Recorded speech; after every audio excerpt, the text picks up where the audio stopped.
This is theBreaker.news podcast for the week of March 21st, 2021. I'm Bob Mackin, publisher of theBreaker.news and host of the Breaker.news podcast. Welcome to edition number 178, the first of spring 2021.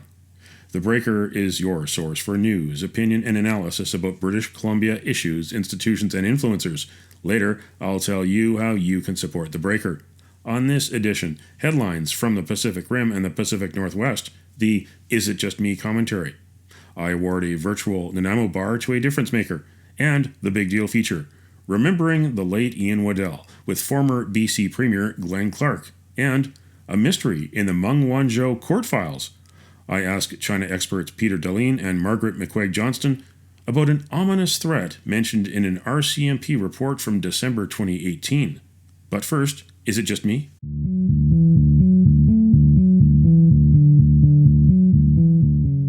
Is it just me, or does something really smell in North Vancouver?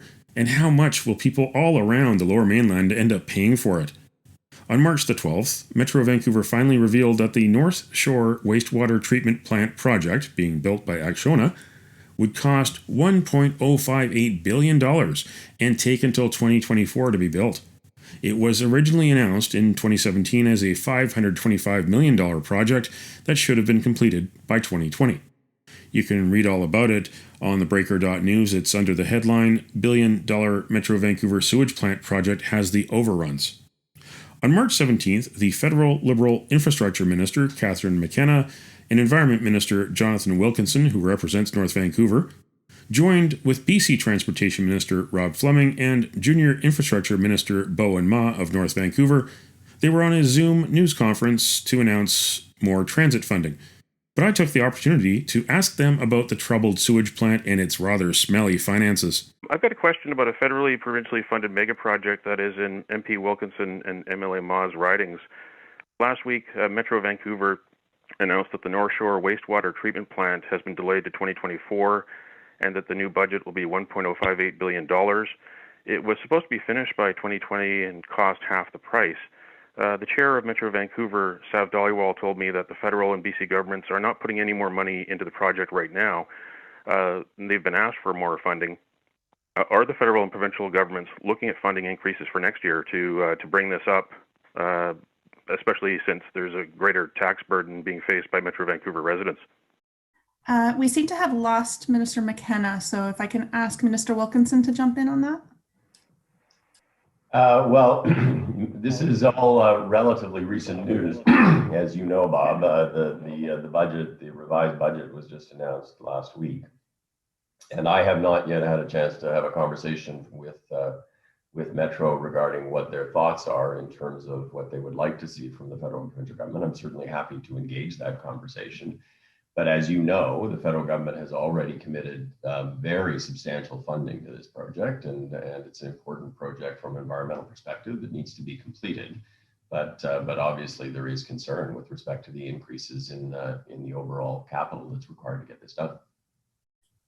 Bob, did you have a follow-up? Yes. Also about the North Shore Wastewater Treatment Plant, the design, build, finance contractor is Acciona. And this is the same company that's working on the Site C dam. That's doubled in price to $16 billion, and that's been delayed as well. Acciona has contracts for the new Patella Bridge, as well as the Broadway subway. What do you say to taxpayers who are worried about waste and corruption? They're worried about waiting longer and paying more for projects like this, especially involving Acciona, which is a company that it looks like it's quite spread thin. What do you say to taxpayers about what's going on with all these projects? Sorry, I'm just rejoining. So I had a bit of a challenge there. I don't know if there was a previous question that another minister followed up. My computer just, I don't know, unexpectedly shut down. There was an initial question just about the increase in costs of the North Vancouver wastewater treatment plant and whether the federal and provincial government were going to be working to respond to that. And that I think we've kind of dealt with, but the follow-up question is just respecting the contractor that's been hired by Metro, as well as I guess for Site C and a couple of other projects. I don't know if the provincial folks want to respond to that. Thank you very much. This is Bob. Can you hear me? It's Minister Fleming. Yes, I can. Yeah. So What I would say is that on the Patella Bridge replacement, we have a partnership between Acciona and another firm, so it's a consortium there.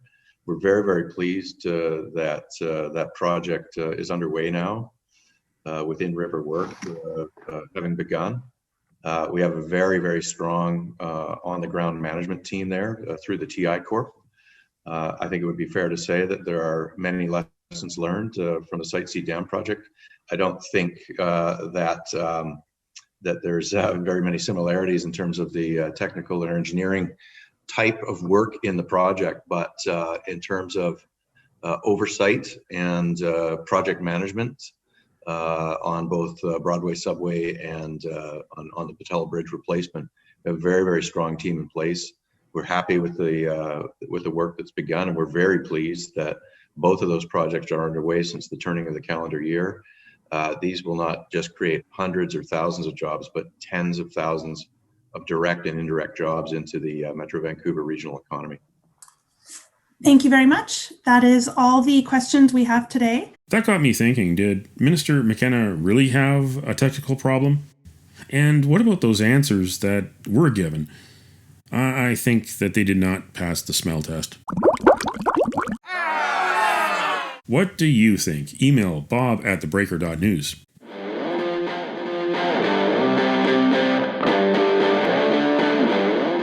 Now it's time on the Breaker.news podcast for Around the Rim. We look at news headlines around the Pacific Rim. In Alaska public media, global powers face off in Anchorage. Alaskans barely notice. At the Hotel Captain Cook, business was mostly as usual, with a DoorDash delivery driver delivering a McDonald's order and a hotel guest sauntering the other direction in workout clothes. When President Barack Obama visited Anchorage in 2015, he stayed at the same hotel. The Secret Service erected a beefy security perimeter with concrete roadblocks and sand-filled trucks. But none of that for U.S. Secretary of State Anthony Blinken and National Security Advisor Jake Sullivan on March 18th. Blinken and Chinese Communist Party counterparts sparred verbally. Blinken noted China's cyber attacks and crackdowns on ethnic minorities. One of China's top diplomats responded with his own lecture about human rights in America, including the Black Lives Matter movement. In Apple Daily, history with Chinese Communist Party characteristics. All the people go back to school. The Chinese Communist Party has announced a population-wide reading drive for 2021 to coincide with the party's centennial. According to the state-owned Xinhua news agency, the public must learn about the, quote, new Xi Jinping-era socialism with Chinese characteristics, end quote, so as to, quote, cultivate their roots and forge their souls, end quote, the notice read. In the New Zealand Herald, America's Cup partygoers slammed for cultural appropriation in mock haka video. During celebrations of New Zealand's America's Cup victory aboard a $21 million yacht, white New Zealanders were caught on video performing the haka, the traditional Maori dance. The incident was not the first to spark social media outrage during the America's Cup.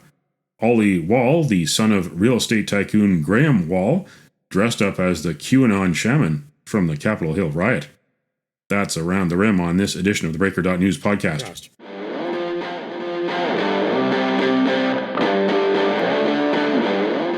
Now it's time on the Breaker.news podcast for Cascadia Calling. We look at news headlines around the Pacific Northwest. In the Eugene Register Guard, stories the Register Guard reported made possible by public records in honor of Sunshine Week. From policing to education to college sports, some headline examples of how one Oregon newspaper got the goods for its readers and put public officials under scrutiny via freedom of information. Springfield school leaders stuck to reopening plan despite parents and teachers pleading to wait. 2 men say Springfield police use excessive force will get $150,000 combined in settlement. Oregon Ducks finalize Marcel Yates' contract, extend 4 other football assistants.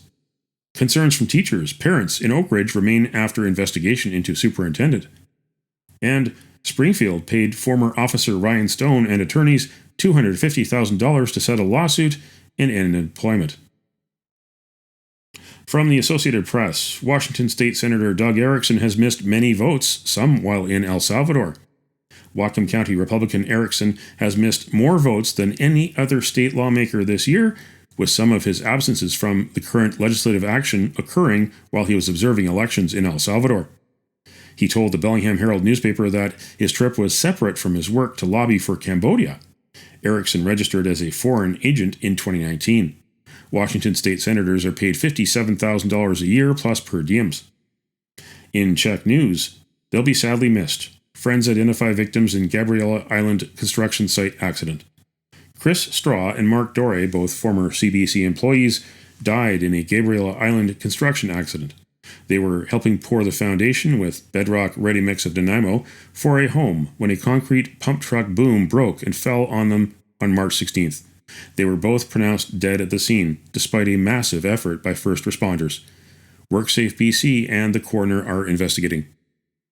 That's Cascadia calling on this edition of the Breaker.news podcast.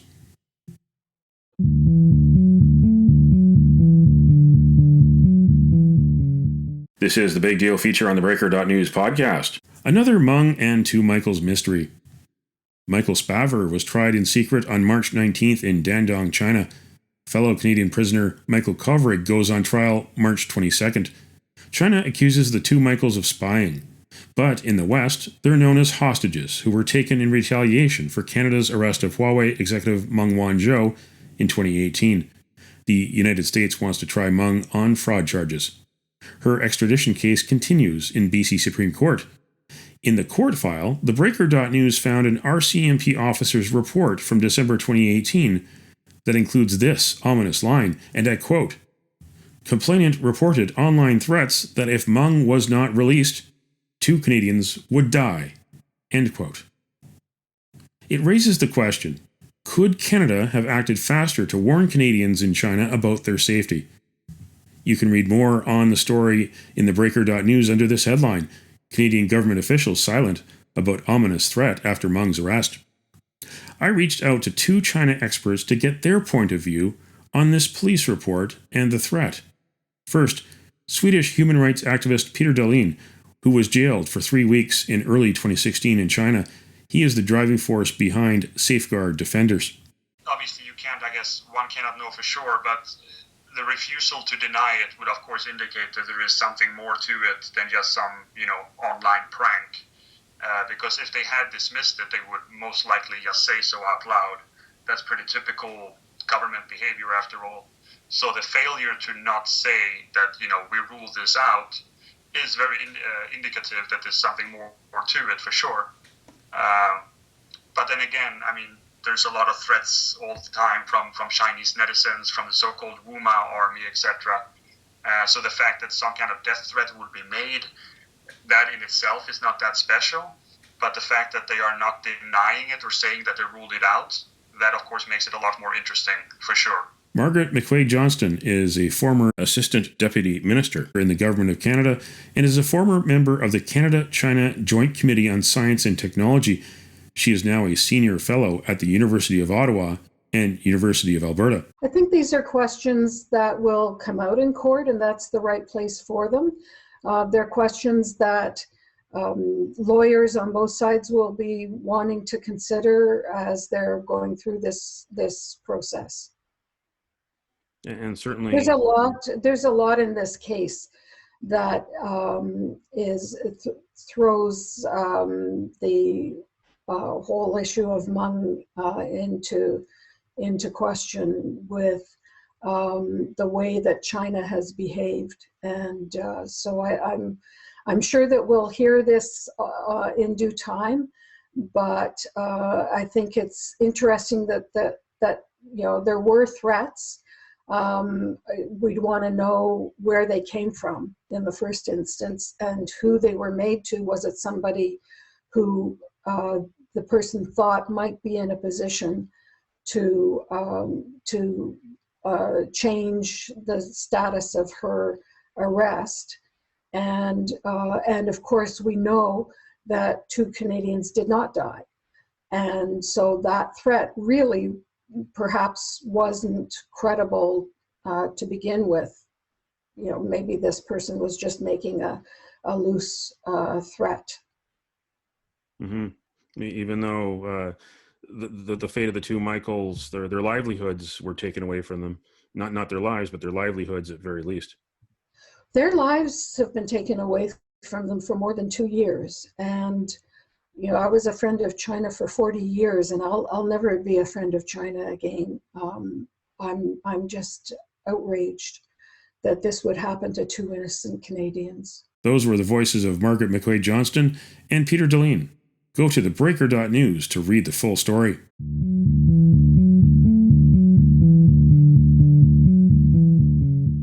Remembering Ian Waddell.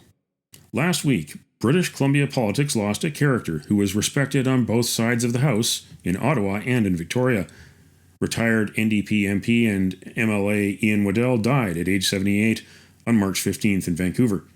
Born in Glasgow, the lawyer represented the Tri-Cities and later Vancouver Kingsway during 14 years in Parliament. Later, he was the NDP MLA for Vancouver Fraserview for 5 years. In 2018, Ian Waddell published his memoir called Take the Torch. This is a clip of Waddell in an August 2019 interview on TV Ontario's The Agenda with host Nam Kiwanuka. Back in the day, it seems like you were able to affect so much change. Is it possible now to do the same, to have that same kind of power and influence? Not at all. But you have to, I say in the book, you have to have you have to bite some dogs. You know, what do they say, like, dog bites man, no story, man bites dog. That's his story. So you gotta grab issues. A good example was what we did in Vancouver, what we did with nuclear.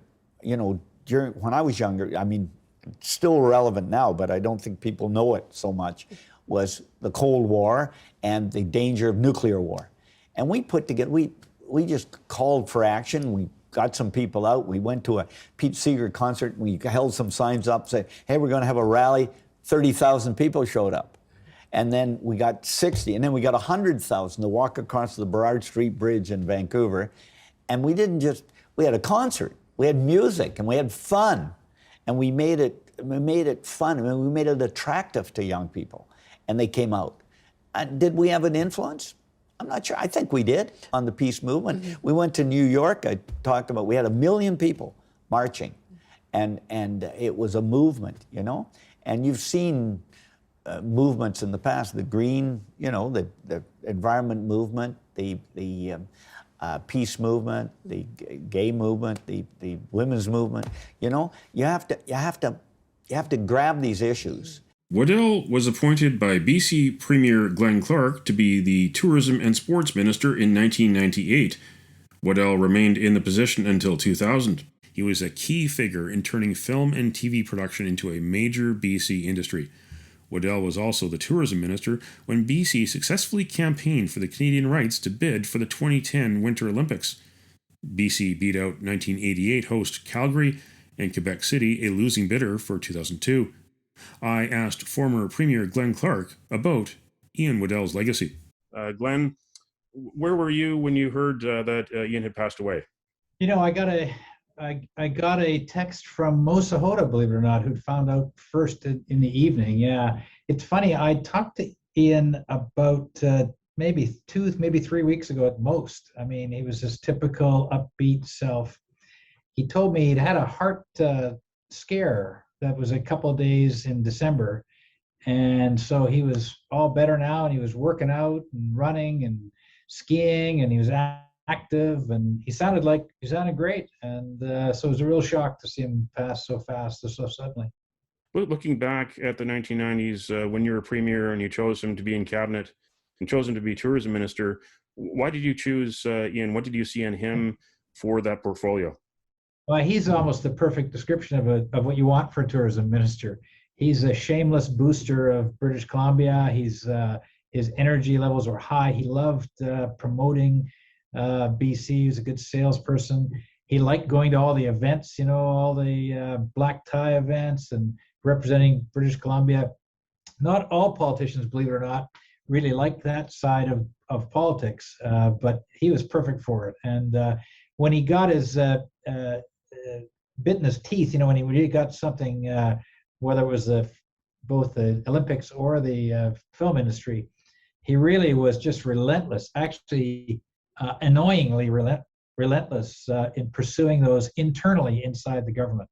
Remember, he back in the 1990s was really dreaming big, putting out some trial balloons once in a while. I remember one trial balloon was, how about British Columbia bid to bring the Oscars to Vancouver?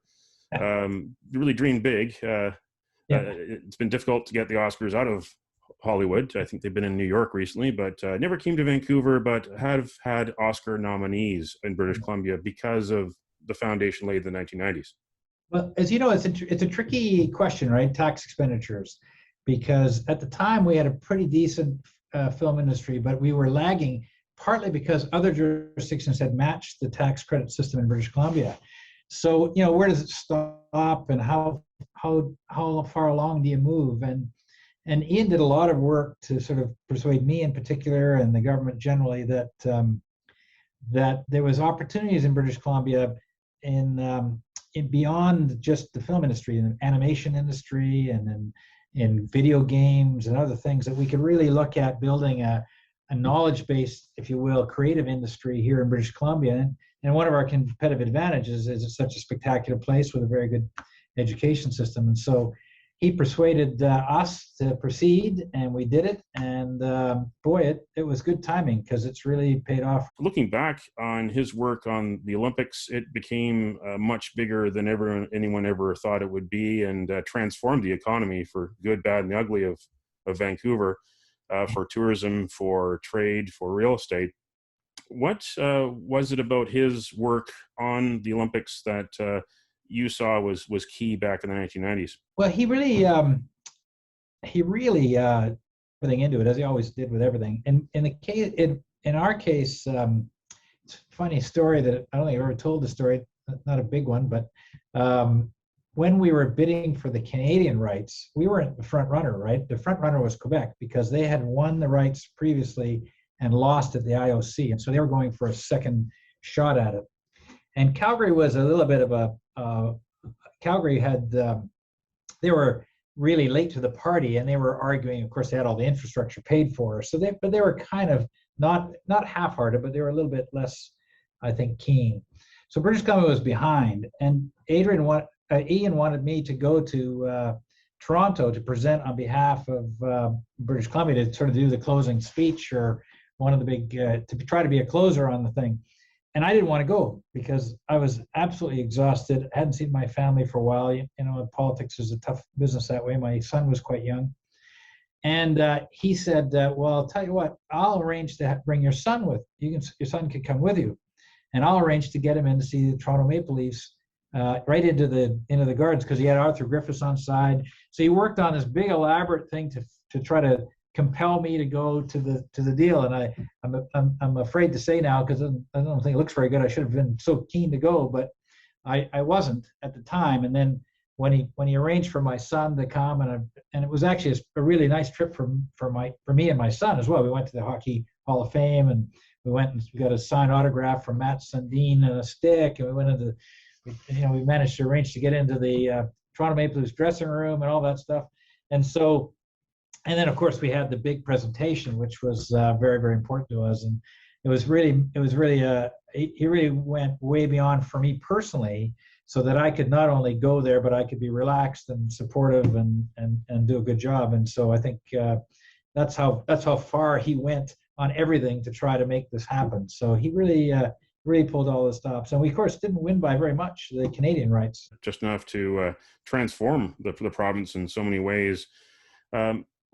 Finally, how do you think Ian should be remembered? That even though he was a New Democrat, he wasn't particularly partisan. He was really, he really just was passionate about the country and about the province, and about trying to make a difference. He was really determined to make a difference, and I think he did make a difference. And so, for a lot of people, not just in politics but in life, if you can leave behind a legacy where you made a difference in people's lives, boy, that's a terrific legacy, and Ian certainly did that. Well, thanks again for joining us on the Breaker.news podcast, the Big Deal feature, looking back at the life of Ian Waddell, former member of Parliament, former member of the Legislative Assembly, with ex-Premier Glen Clark, now with the Jim Pattison Group.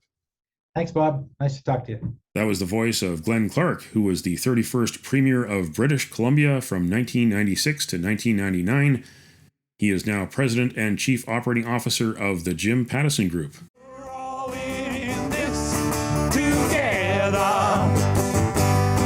and we've got to brave this stormy weather.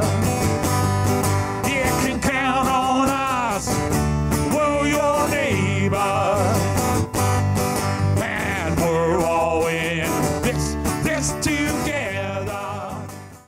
Virtual Nanaimo Bar, brought to you by Spruce Hill Contracting. Every week we end the Breaker.news podcast on a tasty note by awarding the goodness of a virtual Nanaimo bar to people making a difference. A virtual version of the province's favorite dessert bar goes this week to British Columbians with Down syndrome and those who are helping them live better, longer lives. An estimated 45,000 Canadians live with Down syndrome. March 21st is World Down Syndrome Day. You can nominate someone for a virtual Nanaimo bar. Send me an email to bob@theBreaker.news. Spruce Hill Contracting, custom homes and renovations. Find more information at sprucehill.ca. So I'm very happy that I'm going to get my Moderna shot today. And I wanted to tell everybody, I think you should get out there and do it too. I even changed one of my songs to fit the occasion. It goes, vaccine, vaccine, vaccine, vaccine. I'm begging of you, please don't hesitate. Vaccine, vaccine, vaccine, vaccine. Because once you're dead, then that's a bit too late. I know I'm trying to be funny now, but I'm dead serious about the vaccine. I think we all want to get back to normal, whatever that is, and that would be a great shot in the arm, wouldn't it? Those are the sounds of country music legend and actress Dolly Parton on Twitter. That's it for the Breaker.news podcast for the week of March 21st, 2021. I'm Bob Mackin. Thanks for joining me. Did you know that on March 21st in 1980, U.S. President Jimmy Carter announced American athletes would boycott the Moscow Summer Olympics to protest the Soviet invasion of Afghanistan? Canada announced its boycott a little more than a month later. Now you know. Send me your feedback, send me your story ideas to bob@theBreaker.news. Bookmark theBreaker.news. You can also find us at theBreaker.ca. Sign up for the email newsletter and get updates to your inbox. For news as it happens, follow The Breaker News on Twitter and visit theBreaker.news on Facebook. You can support The Breaker for as little as $2 a month. For more information, go to patreon.com/TheBreakerNews. That's patreon.com/TheBreakerNews. Until next week.